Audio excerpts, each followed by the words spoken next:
Hey everybody, it's your boy Captain Hunter coming at you. Big L PhD, Big L PhD. I wanted to jump in here and talk about what is, or should you quit your PhD? Should you quit your PhD? I was watching some other videos in YouTube, and these things came across my timeline, and I thought that some of the ladies up there gave some good answers to that, right? Good dialogue, good reasons to quit it. I'm going to ask the simple question: should you do it? Right? You have to weigh the pros and the cons and all this kind of stuff, right? And really try to figure out what's the best move for you. And that's going to be different for different people. It's going to be different for different somebody's dog ran away. It's going to be different for different people, and it's going to be different based on you and what you want and your lifestyle and all this kind of stuff. And you have to really kind of weigh those pros and cons. So everybody thinks about it. Everybody thinks about quitting their PhD, right? So there was a time when I was in it, I'm like, man, why am I doing this, right? I got enough credentials, right? I had a master's degree, 24 years of experience. Often the mantra is, if you've done 20 anything for 20 years, and you've got the requisite knowledge and experience to write a book and become a consultant, become an expert, or be considered an expert, whatever that would be. 20 years in law enforcement, okay, I understand a few things, right? Not only that was that, but I was a supervisor and all that. So I'm like, why am I doing this? What do I need this for? So you really have to kind of have an end game. So you have to have an end game. What is your end game? First thing you need to ask yourself is, what is your end game? For me, my end game was to get the 3 letters behind my name and to become more reputable and all that. And the question is, does it make that big of a difference? And I don't know. I don't know if the numbers really support that. I've seen some saying that master's degrees make a little bit less than PhDs as far as the job market. I mean, as far as if you want to become an expert or do some consulting work after, then you have to kind of put the work in. Somebody's texting me. You have to kind of put the work in, right, and all this kind of stuff. So you really have to have an end goal.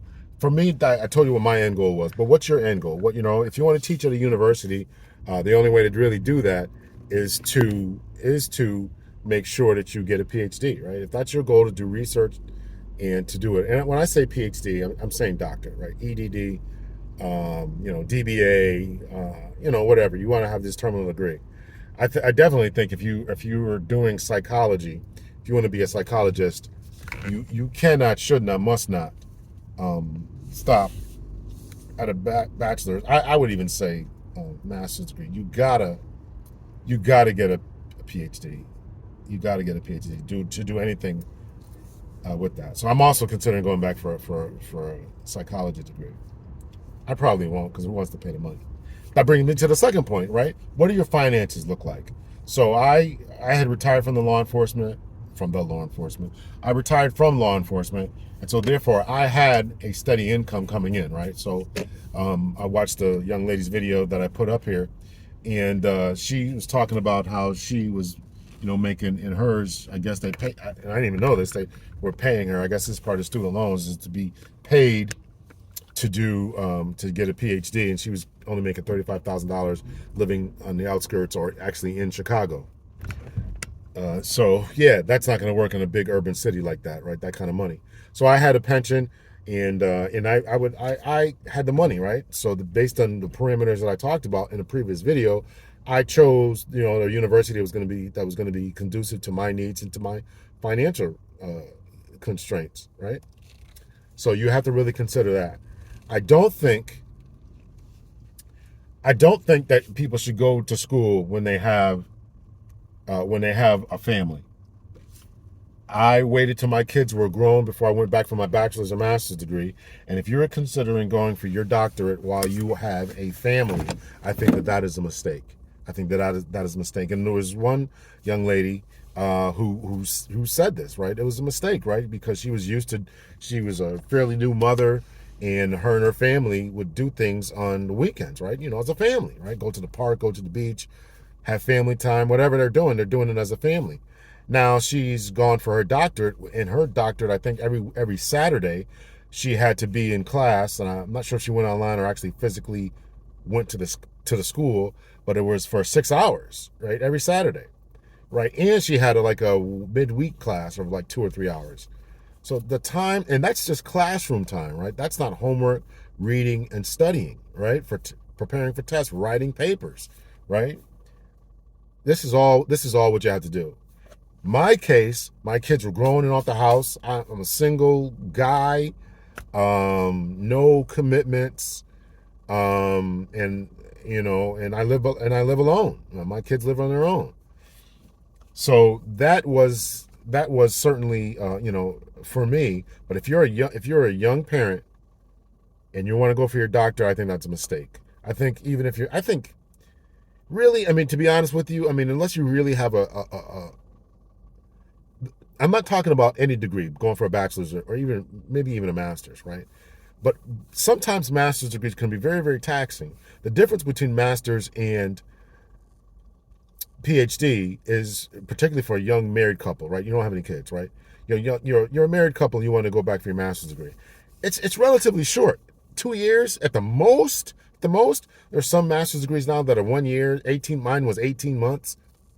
I mean, okay, you can sacrifice for 18 months. When you go on to go back for your doctorate, that's 3 years minimum. Three and a half years is the shortest I've ever heard it done. And I did mine early, right? I did mine at exactly at the 3 year mark, and I finished early because I had no commitments. So you have to be considerate about what your commitments are, and if you are going to school and you're thinking about it, then I don't think it's worth it. I think you rather ought to wait till your kids are bigger or whatever. So either do it before you get married and all that, or do it before, or do it after.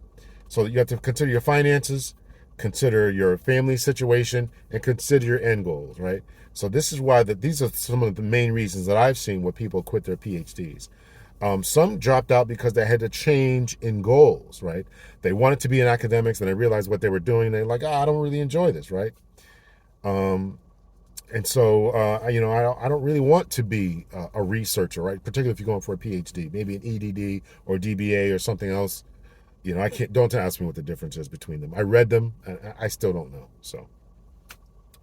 So these are things that one has to really consider when they're doing it, right? Your career goals doesn't match up, doesn't line up. Your family goals, your financial situation, and also what is not talked about enough is the mental health.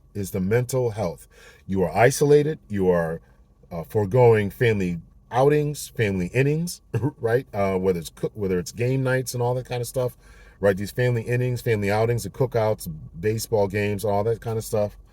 You're missing all that type of thing. So you have to, and people really, and the amount of stress, right? The professors are hounding you to do things. Obviously depending on what your line of work is, or in what your PhD is in, can imagine it being particularly difficult if you're in a STEM field. I'm trying to put the light on here. I don't know if that works, it helps or not. I'm kind of recording this as it's dusk, almost night now. So you really have to be considerate of these types of things, and really, make up in your mind what it is. But mental health, a lot of people get hospitalized, go through breakdowns, and so you really have to be very, very considerate about that type of thing. You have to consider your mental health. And it's really, let me end off with this, right? It's really not a failure you are not a failure to fail, right? Even if you went straight out of undergrad, right? You didn't get the traditional master's, you went straight for your PhD after an undergrad. Depending on how much time and energy and effort in, you may be able to still get a master's degree. And at minimum, you still got a bachelor's degree. And I don't know how credits are working now, right? You can transfer them. But if you wait 5-10 years, kids get bigger, whatever thing, your circumstances and finances change, then go back and fulfill your dream. That's always an option. But the mental health component to it is absolutely enormous. Absolutely enormous. You're missing, as I mentioned, family outings. You're stuck in a lab all day, stuck at a library all day, stuck behind your laptop all day for 10 hours straight, right? If you're working full time, you got to go to work from 9 to 5 or whatever your hours are. You got to get out.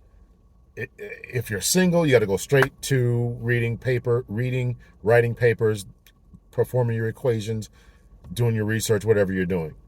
If you're married, you got to feed your kids, put them to bed, help them with their homework.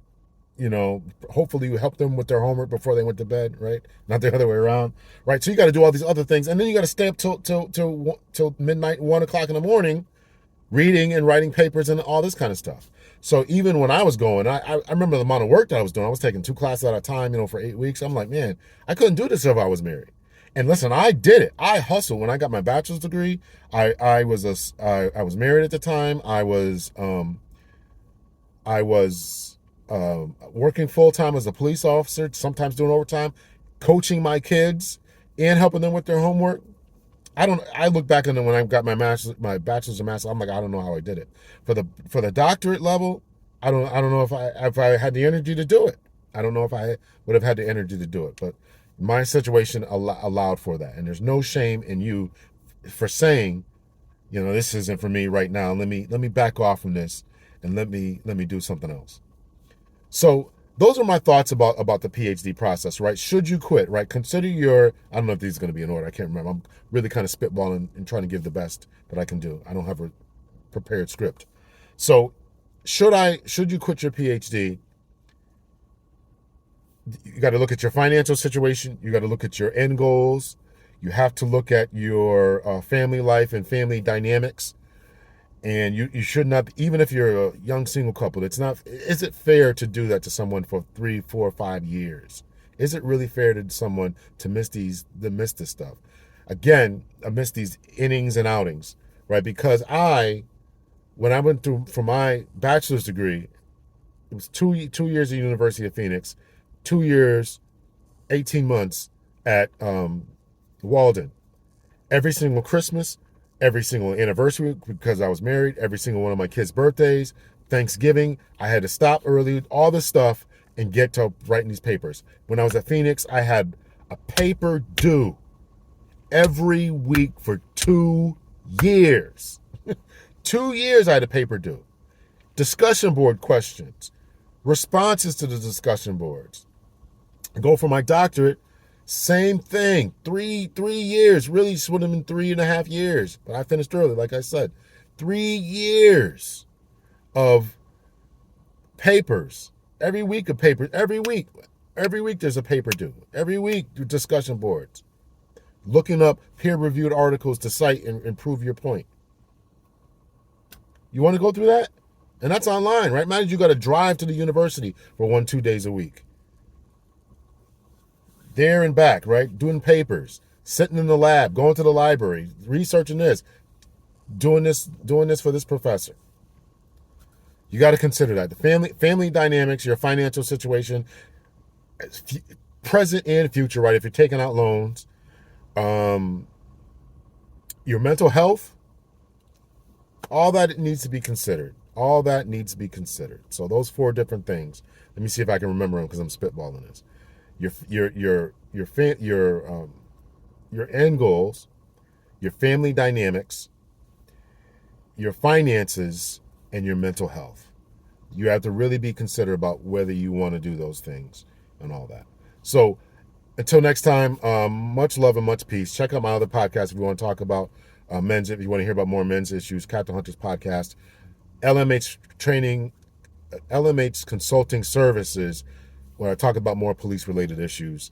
And let me know your thoughts and your opinions about this video. And check and be sure to write me and let me know what you want me to talk about. And let me know about your experience. And you think I'm correct in what I'm saying about whether you should quit or not. Much love and peace.